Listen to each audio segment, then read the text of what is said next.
ఇది మాకు తెలియదు. మీకు తెలియనివి ఎన్నో ఉన్నాయి. మీ పెద్ద కుమారుడు బాగుపడకూడదని ఇప్పటికీ నగరంలో కుట్ర పన్నుతున్నారు. కుట్ర? పెదబాబు బాగుపడనందువల్ల వాళ్ళకు కలిగే లాభం ఏమిటి? జమీందారీ వాళ్లకు దక్కడమే. నమ్మలేకపోతే డాక్టర్ని అడిగి తెలుసుకోండి. నేను ఈ జమీందారీకి ఆశపడ్డానని వాళ్ళు అనుకున్నారు. పొరపాటు.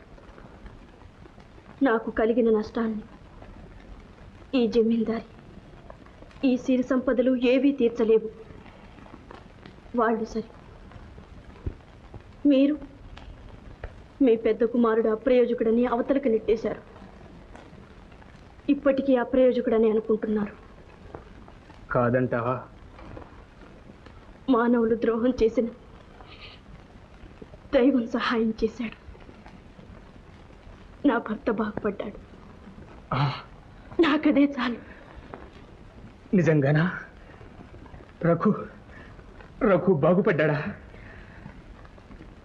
మీ దయ వల్ల. పద్మ, ఏడమ్మా రఘు? రఘు ఎక్కడ? నమస్కారం నాన్నగారు.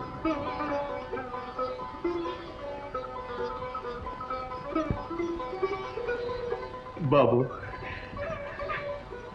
నిల్చున్నారే, కూర్చోండి. ఆ పుస్తకాలు ఏమిటయ్యా?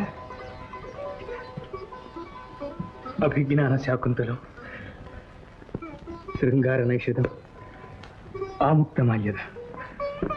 ఇవన్నీ నువ్వు చదువుతున్నావా బాబు? ఎవరు నేర్పారయ్యా? అదిగో పంతులమ్మ. పద్మ, సాధించావు తల్లి. మమ్మల్ని తరింపజేశావు.